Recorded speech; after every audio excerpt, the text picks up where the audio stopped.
وہ یوکے میں پیدا ہونے کے باوجود دین کے قریب اور مذہب کے قریب، وہ جو کہتے ہیں نا کہ دھوبی کا کتا نہ گھر کا نہ گھاٹ کا، تو یہ ظالم شوہر انور بھی نہ گھر کا رہا نہ گھاٹ کا رہا۔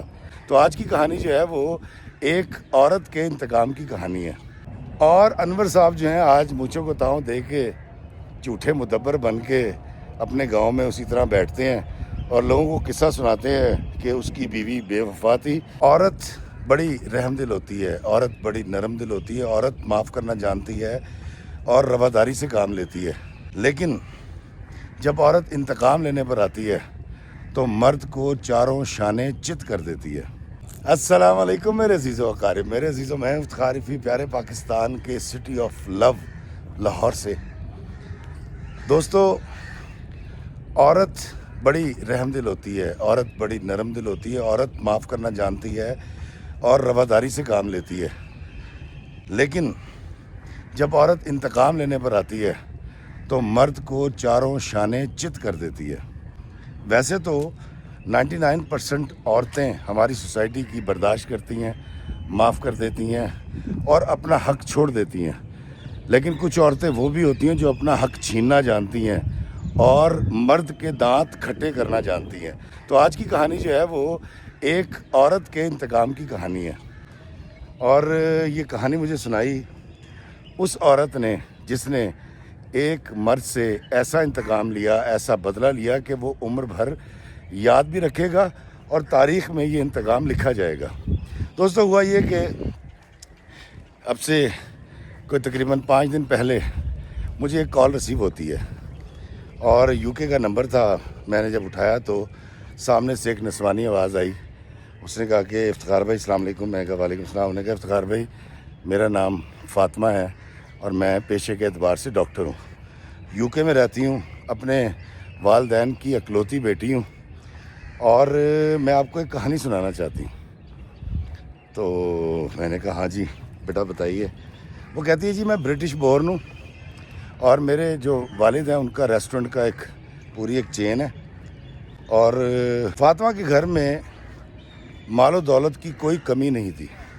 فاطمہ کے والدین نے بڑی محبت سے اس کو پالا، پڑھایا، لکھایا، اور یہ بچی بھی اچھی تھی، بریلینٹ تھی، ڈاکٹر بن گئی۔ اور فاطمہ جو ہے وہ یوکے میں پیدا ہونے کے باوجود دین کے قریب اور مذہب کے قریب اور پاکستانی کلچر سے بڑی محبت رکھنے والی لڑکی تھی۔ وہ کہتی ہے کہ میرے والدین کچھ ایسے لوگوں کو جانتے تھے جنہوں نے اپنی بیٹیوں کی شادی پاکستان میں اپنے رشتہ داروں سے کروائی تھی، اور الٹیمیٹلی وہ گھرانے آباد نہیں رہ سکے اور وہ گھر ٹوٹ گئے۔ کہتی میرے والد بہت ڈر گئے تھے، میری والدہ بہت خوفزدہ ہو گئی تھی، اور انہوں نے یہ طے کیا کہ ہم تمہاری شادی یوکے میں کریں گے اور تم جہاں چاہو گی وہاں کریں گے۔ فاطمہ کہتی ہے کہ میں بھی یہی چاہتی تھی کہ میری شادی میری مرضی سے ہو، اور کہتی میری شادی میرے ہی ایک کلاس فیلو کے ساتھ اس لیے ہو گئی کہ میں اس کو پسند کرتی تھی، اور یاور اس کا نام تھا۔ اس کے والدین بھی کبھی پاکستان سے ہجرت کر کے یوکے میں سیٹل ہوئے تھے، اور یاور سے شادی ہوئی۔ شادی کے کچھ ہی عرصے کے بعد یاور صاحب کو کوئی اور لڑکی پسند آ گئی، اور یاور نے بڑی بے دردی سے فاطمہ کا دل توڑ دیا اور اس کو طلاق دے دی۔ کہتی میں تھوڑی سی خوددار تھی، تھوڑی سی غصے والی تھی، تھوڑی سی انا پسند تھی، میں نے حالات کو سدھارنے کی کوئی کوشش نہیں کی، اور ویسے بھی میں کیا کرتی جب میرا شوہر کسی اور لڑکی میں انوالو ہے اور اس سے شادی کرنا چاہتا ہے، تو میں نے میرے غصے نے، میری انا نے اس کو منانے کی کوشش نہیں کی، روکنے کی کوشش نہیں کی، ہمارے درمیان ڈائیورس ہو گئی۔ کہتی میں 3 سال جاب کرتی رہی اور میری بڑی اچھی انکم تھی۔ 3 سال کے بعد کہتی کہ پاکستان سے کوئی صاحب وزٹ ویزے پہ آئے تھے، انہوں نے کہیں ہمارے ریسٹورنٹ پہ کھانا کھایا، انہوں نے ابا جی سے ملے، کوئی پرانے تعلقات نکل آئے، تو ابا جی نے ان کو بتایا کہ میری ایک بیٹی ہے، ڈاکٹر ہے، فاطمہ اس کا نام ہے، اور اتفاق سے اس کو ڈائیورس ہو چکی ہے۔ تو انہوں نے کہا جی ایک لڑکا ہے، انور اس کا نام ہے، اور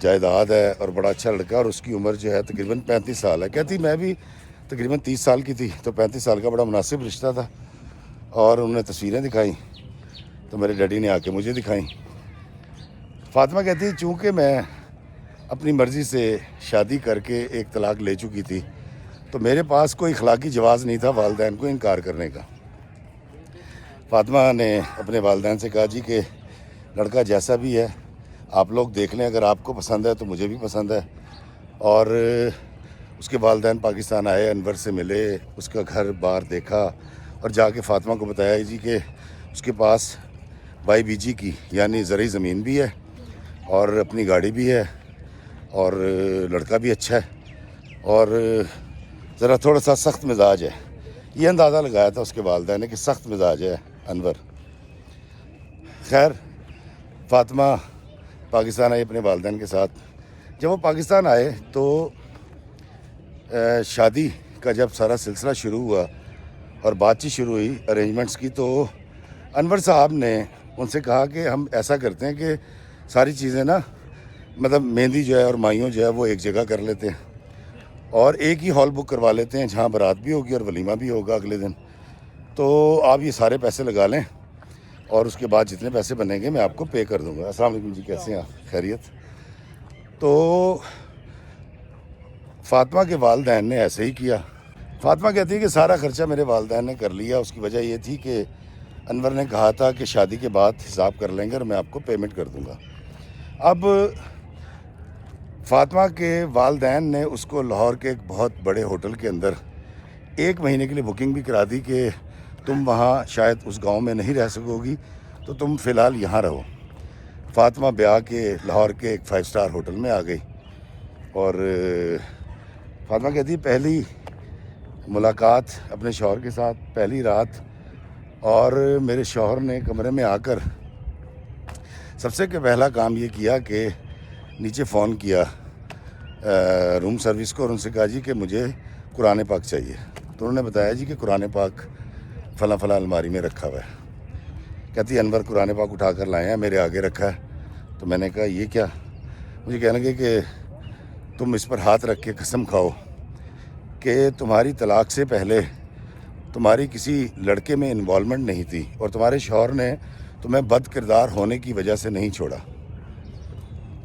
فاطمہ کہتی ہے کہ افتخار بھائی, ہم جو برٹش بورن بچے ہوتے ہیں ہمارے لیے یہ باتیں بڑی سخت, بڑی کڑوی, بڑی کسیلی ہوتی ہیں.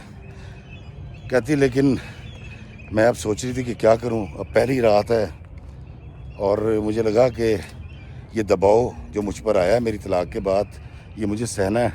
کہتی جی میں نے قرآن پاک پہ ہاتھ رکھ کر اس کو قسم دی کہ میں زندگی میں کبھی کسی مرد میں انوالو نہیں رہی. ہاں میری شادی ہوئی تھی اور وہ میری مرضی سے ہوئی تھی اور پھر طلاق ہو گئی, اور طلاق کی وجہ جو ہے وہ میں نہیں تھی, ایک دوسری عورت تھی.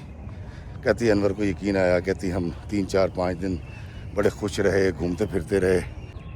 تو انور نے کہا کہ میری گاڑی چوری ہو گئی ہے. میں نے کہا کہاں سے؟ وہ کہتے جی کہ میں مال روڈ پر ایک جگہ میں نے پارکنگ کی تھی, تمہارے لیے کچھ شاپنگ کر رہا تھا, تو جب میں واپس آیا تو گاڑی وہاں نہیں تھی اور میں نے رپورٹ کروا دی ہے. خیر اب چونکہ مجھے گاڑی کی ضرورت تھی, ابھی میں نے 1 مہینہ یہاں پر رہنا تھا, تو میں نے اگلے دن اپنے پیسوں سے انور کو ایک گاڑی خرید دی. اور انور نے کہا کہ اگر تم اپنے نام کرواؤ گی تو 100 مسئلے مسائل ہوتے ہیں, اس کے ٹوکن جمع ہوتے ہیں اور اس کے ٹیکس اس پہ لگتا ہے, تو یہ گاڑی تو میرے نام کر دو. میں نے وہ گاڑی انور کے نام سے خرید لی. فاطمہ کہتی ہے کہ ہم وہاں 15 دن سے ہوٹل میں رہ رہے تھے اور میں انور کو جج کرنے کی کوشش کر رہی تھی کہ یہ کیسا انسان ہے, اس کو کیا پسند ہے کیا ناپسند ہے, تاکہ میں آگے اس کے ساتھ ویسے ہی چل سکوں جیسا اس کو اچھا لگتا ہے. تو انور جو ہیں بڑے خوش مزاج تھے, بڑی محبت کے ساتھ میرے ساتھ رہ رہے تھے. وعلیکم السلام جی. کہتے جی ان کے خاندان میں گاؤں کے اندر ایک شادی آئی اور اس شادی میں انہوں نے کہا جی لازمی جانا ہے, ان کے چچا کے بیٹے کی شادی تھی. کہتی جب ہم وہاں جانے لگے تو انور نے مجھے کہا کہ تم نے وہ بڑا والا سیٹ پہننا ہے. کہتی وہ ایک 10 تولے کا سیٹ تھا جو ان کی والدہ کو ان کی دادی نے دیا تھا جب ان کی شادی ہوئی تھی، تو وہ کہتے وہ پہن کے جانا ہے، اور تقریباً اس کے علاوہ 5 تولے سونا اور تھا۔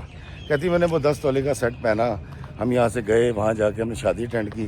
اب شادی کے اندر وہ کہتی ہے کہ مجھے ان کی ایک پھپھو ملی اور انہوں نے مجھے آ کے سر پہ ہاتھ پھیرا اور کہتی کہ تم فاطمہ ہو نا؟ میں نے کہا، تو نے کہا انور دی واٹی، مطلب انور کی بیوی؟ تو اس نے کہا جی ہاں۔ تو پھپھو نے کہا کہ بیٹا تو کہاں پھنس گئی؟ اتنی دیر میں کہتی انور آ گیا اور اس کی فیملی کے ممبر آ گئے، انہیں گھیر لیا اور بات ختم ہو گئی۔ کہتی جب ہم وہاں سے گاؤں سے نکلے تو میں یہ بھول چکی تھی کہ اس کی پھپھو نے ان کے بارے میں کیا کہا تھا۔ تو راستے میں جب ہم آ رہے تھے تو انور نے مجھے کہا کہ راستہ ایسے ہی ہے تو یہ زیور اٹھا کے نا کسی بیگ میں ڈال لو۔ تو اس نے زیور اتار کے، چوڑیاں اتار کے، جو اس کی اپنی بھی تھی، اپنے ابا کی طرف سے ملی تھی اس کو جہیز میں، وہ بھی اس نے اٹھا کے جو ہے نا وہ ایک بیگ میں ڈال دی، تاکہ راستے میں اگر کوئی واردات ہو تو یہ زیور بچ جائے۔ کہتی ہم شادی سے آئے، تھکے ہوئے تھے اور ہوٹل کی پارکنگ میں گاڑی کھڑی کی، میں اپنا بیگ اٹھانا بھول گئی اور ہم آ کے سو گئے۔ کہتی ہے اگلے دن جب میں سو کے اٹھی ہوں تو انور کمرے میں نہیں تھے۔ میں نے انور کو کال کی، انور فون مسلسل کاٹ رہے تھے، لیکن جب انور واپس آئے تو ان کا چہرہ اترا ہوا تھا، بہت گھبرائے ہوئے تھے، بہت پریشان تھے۔ تو میں نے پوچھا کیا ہوا، فون کاٹ رہے تھے اور اتنی دیر کہاں تھے؟ اس نے کہا جی کہ میں تمہارے لیے کچھ شاپنگ کرنے کے لیے گیا تھا اور لبرٹی سے میری گاڑی چوری ہو گئی۔ تو میں نے اس کو کہا کہ انور میرا تو زیور بھی اس میں تھا۔ اس نے کہا اچھا تم نے نکالا نہیں تھا؟ کہتی نہیں، جب آپ نے مجھے کہا تھا کہ بیگ میں رکھ دو زیور، تو جب ہم گاؤں سے نکلے تھے میں سارا زیور بیگ میں رکھ دیا تھا۔ تو انور تو بڑے پریشان ہوئے، وہ کہتے جی میں پھر دوبارہ تھانے جاتا ہوں کیونکہ میں نے تو ابھی گاڑی کی رپورٹ کروائی ہے۔ انور پھر چلے گئے اور جا کر انہوں نے زیور کی رپورٹ بھی کروائی۔ فاطمہ کہتی ہے کہ مجھے چونکہ ابھی پاکستان میں کچھ اور دن رہنا تھا، انور کے پیسے ابھی آنے تھے، ان کے پاس پیسے نہیں تھے، تو انہوں نے اسی وجہ سے میرے ڈیڈی کے بھی پیسے نہیں دیے تھے جو شادی پر خرچ ہوئے تھے۔ انور نے مجھ سے کہا کہ مجھے ایک گاڑی لینی ہے اور میرے پیسے جب آئیں گے تو میں تمہیں دے دوں گا۔ تو میں نے انور کو 1.5 کروڑ روپیہ گاڑی کے لیے دے دیا۔ انور نے گاڑی خرید لی اور ہم گھومتے پھرتے رہے۔ کہتی چونکہ میں نے انور کے ڈاکومنٹس لے کر جانے تھے تو میں کئی دن سے انور سے کہہ رہی تھی کہ مجھے نادرا کے سرٹیفکیٹس لا دیں، جو میرج سرٹیفکیٹ رجسٹر کروایا ہے، اور جو مطلوبہ ڈاکومنٹس تھے وہ لا دیں۔ انور ٹار مٹول سے کام لیتے رہے، میری جانے کی ڈیٹ آ گئی۔ کہتی جب میں وہاں سے نکلی ہوں پاکستان سے تو انور کا رویہ کچھ بدل گیا تھا۔ پچھلے 2 یا 3 دن سے وہ بڑے تفتیشی سے ہو رہے تھے، سوالات کر رہے تھے اور مجھے کچھ ایسی احادیث سنا رہے تھے جس میں بیوی کی وفا کے حوالے سے بات کی گئی تھی، یا ان بے وفا بیویوں کو سزا اور سرزنش کی خبر دی گئی تھی جو خیانت کرتی ہیں۔ کہتی میں اس وقت تو نہیں سمجھی کہ انور ایسا کیوں کر رہے ہیں، لیکن کہتی جب میں یو کے آ گئی اور انور نے کوشش یہ کی کہ میں 24 گھنٹے اس کے ساتھ رابطے میں رہوں، اور تم کہاں گئی تھیں، کس سے ملی تھیں، کیا کھایا تھا، کیا پکایا تھا، کون آیا تھا، کون گیا تھا، دیر سے فون کیوں ریسیو کیا، میسیج کا جواب کیوں نہیں دیا، پھر وہ ویڈیو کال پہ آ گئے۔ پھر انور نے کہا کہ تم ایک اور موبائل خریدو۔ فاطمہ کہتی ہے جی میں نے ایک اور موبائل خرید لیا، اور انور کا یہ کہنا تھا کہ تم ہر وقت اس کو آن رکھا کرو، اور جب تم سو جاؤ گی تو میں اس کال کو خود کاٹ دیا کروں گا، لیکن تم اس کو کاٹ نہیں سکتی۔ کہتی فی بھائی میں حیران ہوگی کہ اس شخص کو میرے یو کے آنے کے بعد ہوا کیا ہے، اس کا دماغ خراب ہو گیا ہے، ہر وقت یہ چاہتا ہے کہ میں اس کی آنکھوں کے سامنے رہوں۔ پہلے میں اس کو اس کی محبت سمجھتی رہی، بعد میں مجھے سمجھ آئی کہ انور مجھ پر شک کرتا ہے۔ کہتی میں 100% اس کو دل سے قبول کر چکی تھی، میں اس کو یو کے بلانا چاہتی تھی، اور میں اس سے جب بھی یہ کہوں کہ تم ڈاکومنٹس بھیجو اور تم نادرا کے ڈاکومنٹس کیوں نہیں بھیج رہے اور نکاح نامہ کیوں نہیں بھیج رہے، تو وہ ٹال مٹول سے کام لیا کرتا تھا۔ فاطمہ کہتی ہے میں انور کو دل سے قبول کر چکی تھی، اس لیے میں اس کی یہ ساری پابندیاں سہ رہی تھی، اور اس کی ایک وجہ یہ بھی تھی کہ میں چونکہ پہلے اپنی مرضی سے شادی کر کے طلاق لے چکی تھی اور میرے والدین کو اس سے بڑا صدمہ ہوا تھا، تکلیف ہوئی تھی، تو مجھ پر ایک بہت بڑا پریشر بھی تھا۔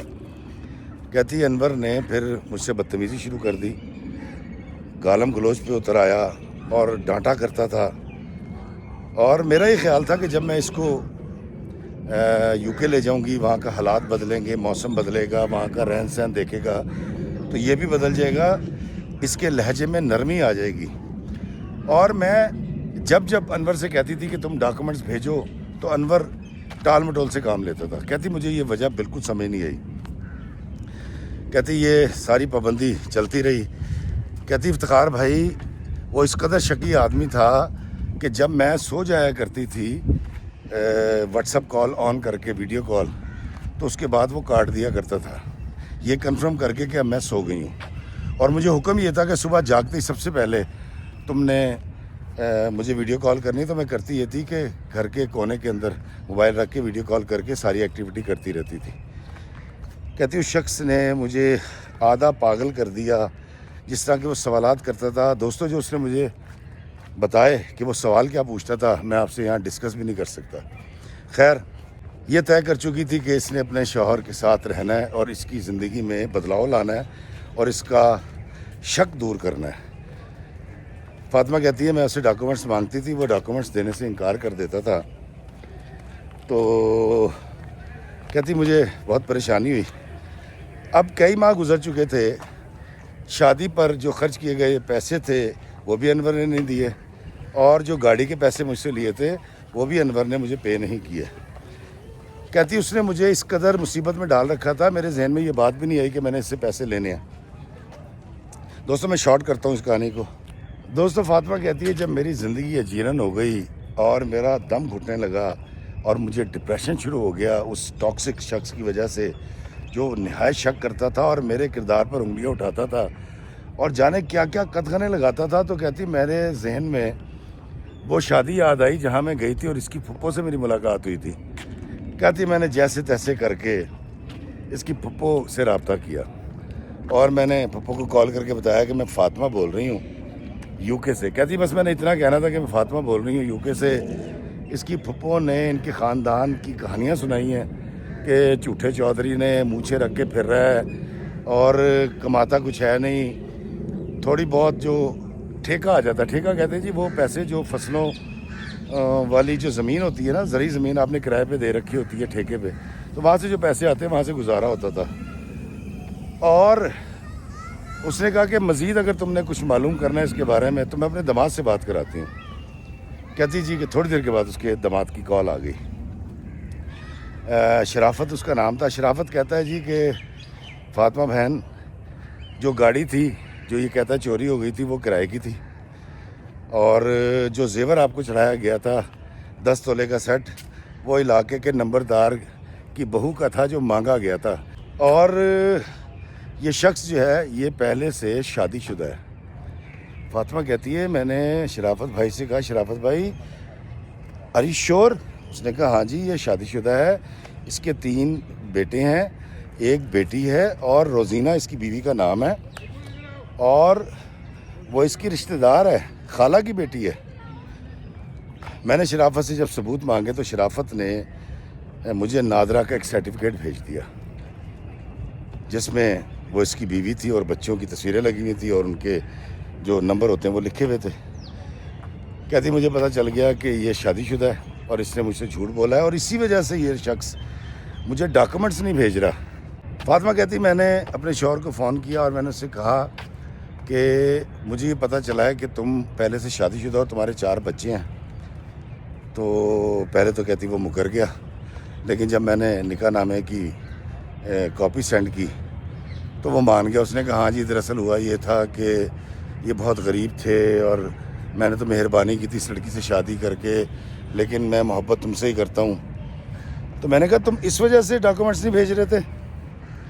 اس نے کہا ہاں یہی وجہ تھی کہ اگر میں ڈاکومنٹس بھیجتا تو تمہیں پتہ چل جاتا کہ میں شادی شدہ ہوں اور پھر تم مجھے چھوڑ دیتی۔ فاطمہ کہتی کہ نہیں کوئی ایشو نہیں ہے اس کے اندر، اور ٹھیک ہے تم نے پہلے سے شادی کر رکھی ہے تو تمہیں مجھے بتا دینا چاہیے تھا۔ کہتی اس راز کے کھلنے کے بعد میرے شوہر کا رویہ ذرا نرم ہو گیا لیکن میں اندر سے سخت ہو چکی تھی. مجھے بڑا دکھ ہوا تھا کہ گاڑی کرائے کی زیور کسی کا میرے ابا کے شادی کے پیسے بھی اس نے کھائے اور گاڑی کے پیسے بھی مجھ سے لے لیے اور شادی شدہ بھی نکلا. تو اتنے سارے جھوٹ اس نے ہم سے بولے تھے اور مجھے غصہ آ کے کہتی اس بات پہ. کہتی پھر میں بھول گئی کہ میرے اوپر دباؤ کیا ہے, میں طلاق یافتہ ہوں یا نہیں ہوں. کہتی میں نے طے کر لیا کہ میں نے اب اپنے شوہر سے بدلہ لینا ہے. دوستو, کہانی کا رخ بدل گیا. فاطمہ ریورس ہو گئی اور اس نے بڑی محبت کے ساتھ اس کو ڈیل کرنا شروع کیا, توجہ دینی شروع کی اور محبت کا اظہار شروع کیا. اور اس کے پیچھے فاطمہ کا کیا مقصد تھا یہ بھی میں آپ کو بتاتا ہوں. تو فاطمہ نے دوستو کیا یہ کہ نہایت نرمی اور متانت اور محبت کے ساتھ اس سے کہا کہ تم ایک قانون جان لو کہ یو کے اندر ایک شادی رجسٹرڈ ہوتی ہے اور میں تمہیں اس وقت تک نہیں بلا سکتی یو کے جب تک تمہارے نکاح میں صرف میں نہ ہوں. اور انور نے جب یہ سنا اور پتہ کیا ویزا جو گائیڈ ہوتے ہیں ان سے, تو نے کہا جی آپ کی بیگم صاحب بالکل ٹھیک کہہ رہی ہیں, کیونکہ یو کے میں ایک شخص ایک ہی شادی کر سکتا ہے, ایک ہی نکاح کر سکتا ہے. اب فاطمہ نے اپنا ترک کا پتہ چلا تھا اور اس کو کسی وکیل نے مشورہ دیا کہ تم ایک کام کرو, تم اپنی اس بیوی کو بغیر بتائے ڈائیورس کر دو اور یہ جو دوسری بیوی ہے اس کا نام نکاح نامہ رجسٹرڈ کرا لو اور وہ نکاح نامہ اپنی بیوی کو فاطمہ کو بھیج دو یو کے. اب انور صاحب جو تھے وہ ایک لالچی آدمی تھے اور جھوٹے قسم کے انسان تھے. اس نے کہا ٹھیک ہے اور اس نے اپنی بیوی کو رازداری کے ساتھ ڈائیورس کیا, اس کا ڈائیورس پیپر بنوائے اور سرٹیفکیٹ بنوا کے نادرا کا اس نے فاطمہ کو یو کے بھیج دیا اور ساتھ میں اس پر دباؤ ڈالنا شروع کیا کہ جتنی جلدی ہو سکے مجھے یو کے بلاؤ اور اگر تم نے وقت پہ نہ بلایا تو تمہاری ایسی کی تیسی. دوستو, فاطمہ کہتی ہے کہ اس شخص نے اپنے پیر کو کلہاڑی پہ مار لیا تھا. کہتی اس نے مجھے نادرا کا سرٹیفکیٹ بھیجا اور ساتھ میں کال کر کے مجھے ابیوز کرنا شروع کیا اور کہتی جتنی گالیاں اس نے مجھے دیں اس سے زیادہ گالیاں میں نے اس کو دیں. کہتی وہ پریشان ہو گیا, کہتا تم پاگل ہو, تمہارا دماغ ٹھیک ہے, تم جانتی ہو کس سے بات کر رہی ہو اور میں تمہیں طلاق دے دوں گا. تو فاطمہ کہتی ہے کہ میں نے اسے کہا کہ تم ایک کمینے اور ذلیل آدمی ہو, گھٹیا آدمی ہو, تم نے میرے اوپر پابندیاں لگائیں, مجھ پر شک کیا, مجھ سے پہلی رات قرآن اٹھوایا اور یہ پوچھنے کے لیے کہ کیا میں نیک سیرت نیک کردار ہوں یا نہیں ہوں, تم اتنے گھٹیا اور کمینے انسان ہو. کہتی ہے انور کے لیے ساری باتیں بڑی شاکنگ تھیں اور وہ پریشان ہو گیا اور اس نے گھبرا کے فون بند کر دیا. کہتی میں نے ساتھ ہی ایک لسٹ بنائی ان کے خاندان کے جو ممبران تھے, جو میں نے پھپھو سے ان کی نمبر لیے تھے, ان کی لسٹ بنائی. اس لسٹ کے اندر سب کو میں نے وہ طلاق نامہ بھیجا جو اپنی پہلی بیگم صاحبہ کو دے چکے تھے طلاق. اور یہ بات جب اس کے گھر تک پہنچی تو مجھے پھپھو جان کی زبانی پتہ چلا کہ اس کی بیوی نے تو بڑا پھڈا ڈالا اور وہ اپنے بچے لے کے روتی دھوتی اپنے گھر چلی گئی. دوستو, دوسرا کام فاطمہ نے یہ کیا کہ اس نے اپنے شوہر سے خلا لے لی اور وہ جو کہتے ہیں نا کہ دھوبی کا کتا نہ گھر کا نہ گھاٹ کا, تو یہ ظالم شوہر انور بھی نہ گھر کا رہا نہ گھاٹ کا رہا. پہلی بیوی بھی چلی گئی, بچے بھی گئے اور یو کے کا ویزا بھی ہاتھ سے چلا گیا. تو فاطمہ کا کہنا یہ تھا کہ اگر آپ کا بھی پالا کسی ایسے سخت مرد سے پڑا ہے جو شکی ہے, جو کردار کشی کرتا ہے, جو مارتا ہے, جو ابیوز کرتا ہے اور آپ کا خرچہ بھی پورا نہیں کرتا, اس کے ساتھ بالکل وہی کیجئے, ایسا سلوک کہ اس کو ساری زندگی یاد رہے جو میں نے اپنے شوہر کے ساتھ کیا. تو دوستو, یہ کہانی آپ کو سنانے کا صرف مقصد یہ تھا کہ میں نے عورت کو ہمیشہ بڑا نرم گو اور ملائم پایا, لیکن اس کہانی کے اندر فاطمہ نے جو اپنے شوہر کے ساتھ کیا ہے وہ نہ میں نے پہلے کبھی سنا تھا اور نہ ہی شاید سن پاؤں گا. اللہ تعالیٰ آپ تمام کی ازواجی زندگیوں کو خوشگوار بنائے اور اس کہانی کو سننے کے بعد یقیناً بہت سے مرد بہت کچھ سیکھیں گے. اللہ میں آسانیت عطا فرمائے اور آسانیت تقسیم کرنے کا شرف عطا فرمائے, آمین. السلام علیکم ورحمۃ اللہ وبرکاتہ.